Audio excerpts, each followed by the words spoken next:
Sumainyo ang Panginoon. Tayo ngayon ay patuloy na nag-imilay para sa ating nobinaryo sa karangalan ng patrona si Santa Monica. Kailang araw na? Tatlo. At nawa po ay mapagtibay tayo sa ating pananalig at sa halimbawa ni Santa Monica.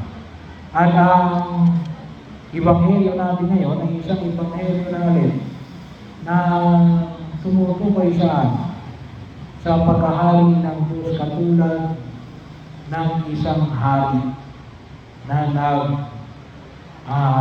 handa ng isang piging at nag-iimbita sa bawat isa sa atin.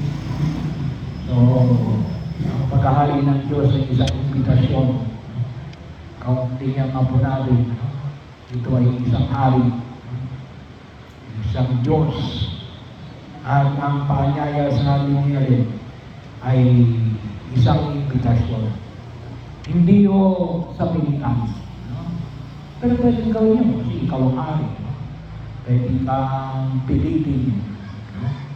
Pwede kang, kung tawagin na natin, ikapusin at pilitin. Pero huwag natin kalimutan natin yung paanyaya palagi ng Diyos ay isang invitasyon. Kaya sanay po, mapahalagahan nyo rin yung mga taong nag-iimbita sa inyo. So, sapagkat hindi naman kayo basta-basta inimbitahan. Yun ay pinag-isipan na maging kabahagi kayo kung ano man yung ipinagdiriwang sa araw na iyon. Pag-ingat man ay birthday, anniversary, so sana po ay higit tayo magpasalamat sa mga imbitasyon. Ay pinalong-lalo na kung tusin kapag nag-iimbita sa atin yung Diyos. Pero dino naman sa mga nag-iimbita, sana rin naman ay mag-iimbita tayo ng medyo pinaghahandaan natin. Kasi may mga pamasulit, Father, ba't hindi ka pumunta roon? Hindi naman ako sinabihan, paano pumunta roon? So, bagamat may mga pagkakataon talaga na hindi ka makapunta kasi kalimitan ng celebration ay Linggo at Sabado. Pero bahagi yun, do not expect na pupuntahan ka, hindi ka naman naging imbita. Pero may magandang tao na kuminsan, in-expect nila, nagtatampo sila, hindi sila pinuntahan. Hindi ka naman naging imbita.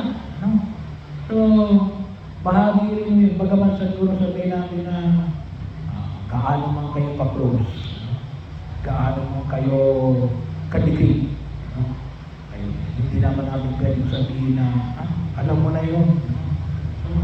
Maaaring alam mo na yun, pero kung hindi ka nag-imbita, huwag ka magtanong po. Kung hindi ka pinuntahan, bahagi rin mo yun kung saan ginawa ay nakita ko natin. Kasi sabi nga ko natin, hindi rin naman maganda na ikaw ay iniimbitahan. Last minute, kung tusin o, yung ibang hila natin dito, last minute na ito. Bakit? Nakanda na lahat eh. Kaya lang, yung mga unang iniimbitahan, hindi lumalo. Hindi lumalo. Maliwanag natin, tinanggihan nila yung paanyaya ng Diyos. Bahagi yun na kung nakikita mo namin na paanyaya natin. Ito'y tumutukoy ko namin sa pagpapahalaga natin. Yung mga unang imbitahan niya rin, sino? Yung mga Israelita. Hindi rin naman kung kaya lang tayo imbitahan, hindi sapagkat tumanggi sila. Pero yung paanyaya natin, yung imbitasyon ng Diyos ay para sa lahat.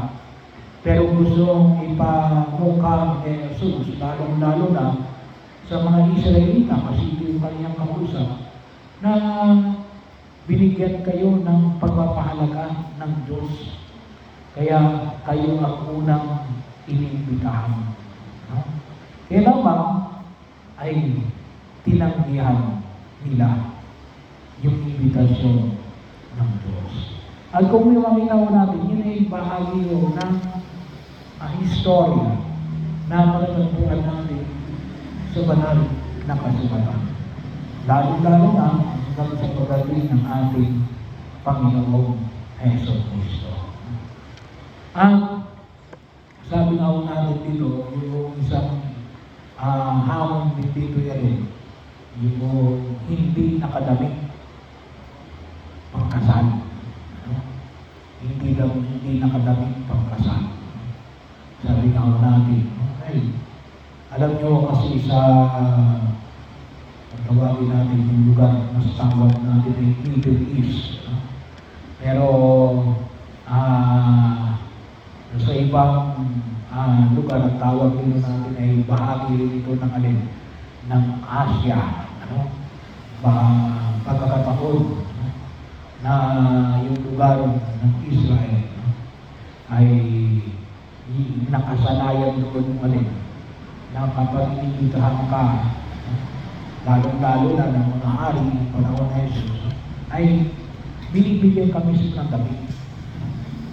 Ngayon kasi nakalagay lang yan ay kapag nakareceive mo sa invitation, nakalagay yung kung anong attire mo. Forman, Hawaiian, Pero noong unang panahon, hindi lang ganun. Talagang binibigyan ka ng damit na siya isusunod mo. Kaya alam ng hari, inaalin, hindi ito yung pinagawa kong damit. So, bahagi ko.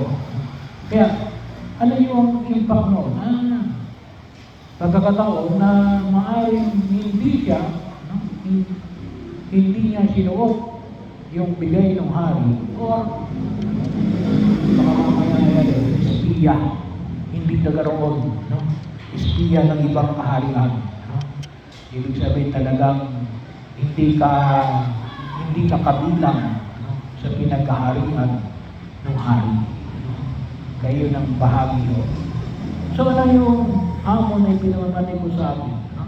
Una, yung ating pananampalataya is always in the form of an invitation. Hindi mo tayo pinipilit. Huwag natin isipin na pinipilit o tinatakot. Kasi baka akala ng iba kapag hindi ko nagawa ito, ay baka magaling sa akin ng Diyos. Hindi ho. It's always in the form of an invitation. Kaya ang mga simbahan, ayaw rin ng pamahiin. Bakit ano yung mistake? Bakit ayaw ng simbahan ng pamahiin? Kasi may takot yun Pag hindi mo ginawa yan, ito ang mangyayari sa iyo. Hindi dapat ganun yung ating pananampalataya. Hindi ho gawa ng ng napipilitan lang tayo o gawa ng takot. Makita natin yung hamon ng paanyaya ng Diyos is always isang pagtawa. Hindi ho pamimili. So nawag yun ang huwag natin kalimutan. Kasi kung minsan sabi na niya, kapag hindi mo nagawa yan, may masamang mangyayari sa iyo. Hindi ho ganun yung ating pananampalataya. Yung pananampalataya natin is always an invitation. Bakit? Pangalawang punto. Kasi, natawag natin kalimutan na ito ay isang imbitasyon. Hindi lamang maging kabahagi ng pag-ahari ng Diyos. Ngunit pakikibahagi ito ng kung sino tayo. It is who we are. Hindi yung kung ano dapat yung ginawa natin. Yung worthiness natin, yung karangalan natin. Hindi lamang sapagkat may ginawa tayo. Pero huwag natin kalimutan na higit sa lahat kaya kung ginagawa ito, gawa ng babalik tayo doon sa Genesis chapter 3. Nilikha tayo na kawangis ng Diyos. At ka nagpapakabait, ikamukha ako ng Diyos. Hindi yung, ba't mo ginagawa yan? Kamukha ako ng demonyo. Kaya tingnan nyo, kapag manalamin kayo, no? Tingnan nyo kaya ang sarili nyo. No? Kamukha ba kayo ng demonyo o kamukha kayo ng Diyos? Kaya doon tayo makita natin, no? We have to remind ourselves. At yung paghamon at panawagan ng Diyos, isang panyaya palagi natin, tayo ay kamukha ng Diyos. At pangatlo, sabi nga ko natin, yung damit ni Kristo. Alam mo yung isang biyaya na pinagkakaloob sa atin mula ng sakramento ng binyag. Kasama ko sa sakramento ng binyag yung alin, yung puting damit. Sinusuotan tayo ng puting damit. No? Paalala rin ako, hindi damit ni Kristo. Susuot natin yung damit ni Kristo. External sign. Pero ganun din yung ibig sabihin nun. No? Kawangis ka ni Kristo. Ibig sabihin, may mga pagkilos na gagawin tayo, no?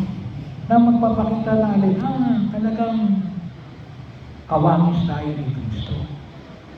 Kawangis tayo ng Ama. Tayo ay ginagabayan ng Espiritu Santo. Tayo ay nakikita tayo sa pagkilos ng Espiritu Santo. Kaya bahagi yun na nawa ay magpatuloy na magpaalala sa atin sa isang biyaya na ito na ipinagkakaloob ng Diyos sa bawat isa sa atin. No? Na kaya natin ginagawa yung mga bagay na ito ay alin. Tayo ay kabahagi ng pagkilos ng Diyos, no? Sa mundo ginagalawa natin. At tayo ay kinakailangan natin i-remind yun. Kasi bakit ito? Kung minsan yung daigdig na ginagalawan natin ni alin. Kung minsan ang pinapaalala mo sa atin ni alin. Nakalimutan natin ng Diyos. Hindi. Bahagi na mismo natin ang ating pag-Diyos. Kaya yan din po yung lakas na patuloy na ipinakita ni Santa Monica. Kaya siya ay alin-alin. Hindi siya nagtigil sa kanyang panalangin. Lalong-lalo sa panalangin niya para sa kanyang anak na si San Agustin, na kung hindi mo natin ay naging saling doktor ng simbahan, katulad din ni San Bernardo, na may pinagdiriwang natin ngayon sa araw na ito, na nagpaayag ng kanyang karunungan sa kagandahang loob ng Diyos, na makita mo natin, na nawa po ay siyang magbigay ng lakas sa ating mga pang-araw-araw na gawain.